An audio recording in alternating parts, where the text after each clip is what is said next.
Obama's media blitz on healthcare reform rolls on today. The commander-in-chief will be the only guest on David Letterman this evening. Over the weekend, 5 pre-taped interviews with Mr. Obama aired on the Sunday morning talk shows.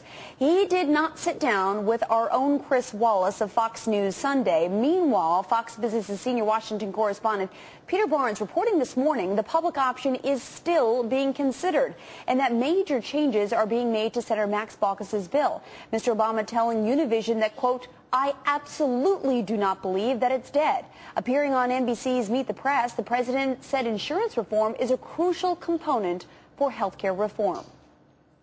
Talked about making sure that there's an insurance exchange that allow people to buy in and get health insurance and negotiate as a big pool to drive down costs, making sure that we have insurance reforms that make sure you can still get health insurance even if you've got a pre-existing condition, and cap out-of-pocket expenses and so forth.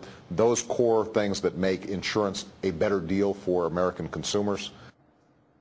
For more on the president's media campaign, I want to welcome in David Johnson. He's the CEO of Strategic Vision in Atlanta, and John Buss, he's the Washington bureau chief for the Wall Street Journal. Good morning, gentlemen. Good to see you guys.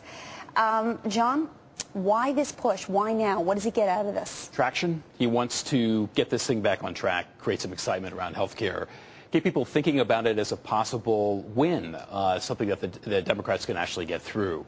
And up until now, he's found that there's been a huge headwind dealing with this. So this huge blitz, which was really all over the map. I mean, these questions were not just about health care. They're about missile defense. Acorn. Oh, my gosh. There was a kind of a full range of things.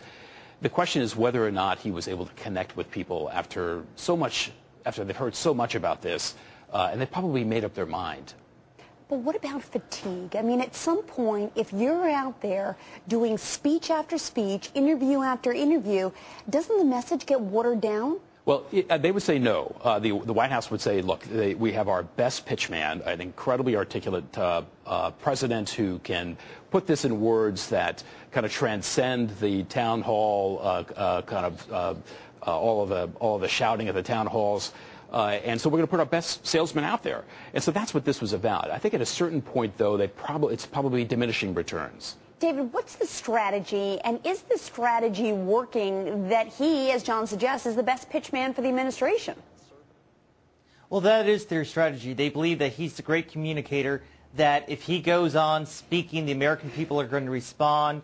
They really believe in Barack Obama, and they believe that he's the only person that can sell this plan. But the thing is, it's not working. It's overexposure. Most Americans now are tuning this president out. He's done over 125 interviews in his first 8 months in office, compared to 40 for George W. Bush. And at this point, the more and more that Americans see him, the more and more they ignore him. He has become almost like the billboard you see on the highway. You pay attention to it at first, but after a while it begins fading into the highway. What's at stake, John? 2010, not just health care, which is the most ambitious part of his domestic agenda, a huge issue for this administration to show that it has the ability to make all the other changes and do all the other programs, climate change, financial regulatory overhaul that the administration wants to do. But critically, right off in the horizon, the 2010 midterm elections. What they don't want to have happen is for Democrats to lose seriously, such that they lose majorities, which would prevent them from pursuing the rest of their agenda.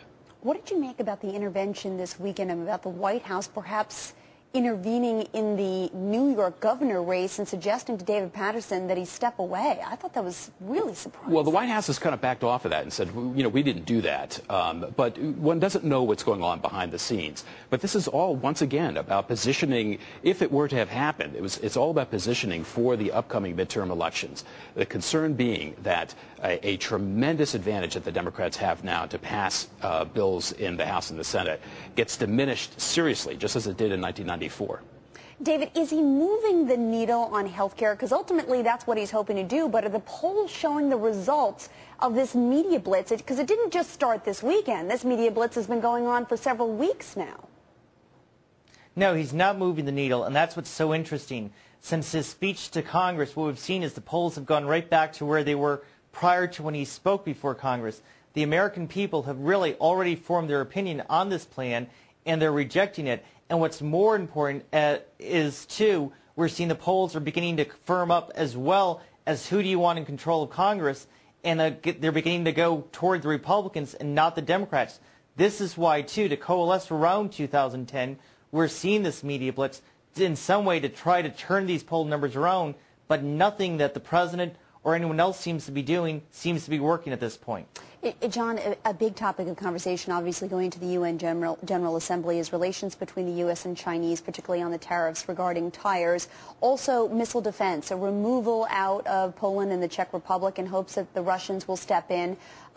He needs Russia and China as an ally. What's going to happen at the UN General Assembly? And he needs them particularly on Iran, right, where they've been blocking sanctions against Iran. The U.S. and Europe pretty much allied on that.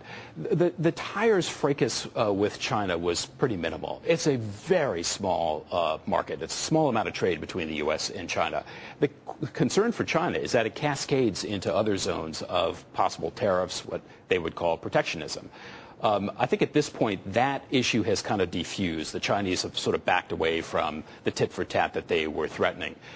With Russia, we don't know what Russia is going to give the United States, if it does give the United States something for the U.S. backing away from a missile defense system in Poland and the Czech Republic. But I think that one remains to be seen. It's not as if the Russians would come right out and say, here's what we're going to give you in return. It might be a very subtle support, or at least not blocking the U.S. on issues related to Iran. David, I don't want to forget as well that the G20 is here in the United States. It's in Pittsburgh. It's this Thursday. So in addition to UN General Assembly meeting about things like climate change, which I'm not sure are a top priority, I know about Copenhagen, but what do we hope to accomplish at the G20? Well, one of the things that they're hoping for the G20 is a strong photo op. Also, too, that we'll get a resounding endorsement for the policies that we've been hearing that President Obama has done. And also, too, that the world leaders will say that we are in a recovery and that it's beginning to move forward, because what the president's looking for now is really affirmation, and that's what he's looking for. And also a strong photo op, because one thing American presidents always do when their poll numbers are going down is they try to shift it to a foreign policy emphasis, and being photographed with the various world leaders will definitely help his poll numbers slightly. John, you agree? What does he need to accomplish? Well, I think that there's some issues in the financial regulatory overhaul world that he could make some headway on with the G20 on.